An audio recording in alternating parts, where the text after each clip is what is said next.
أما السؤال الأول، فيه رسائل بعض الناس يرتب عليه أجر لمن أرسلها، ويرتب عليه عقوبات في الدنيا لمن لم يرسلها. إذا لم ترسلها تراك بتخسر وظيفك، وبعض مرات يقول بيجيك مصيبة خلال أسبوع.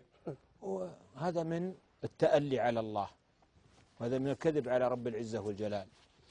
ومثل هذه الرسائل محرم نشرها، وإذا جاءتك فامسحها على طول، وانصح من أرسلها إليك، وبين له أن هذا مخالف للشرع، وأن هذه الرسائل رسائل محرمة لأنها من القول على الله بلا علم.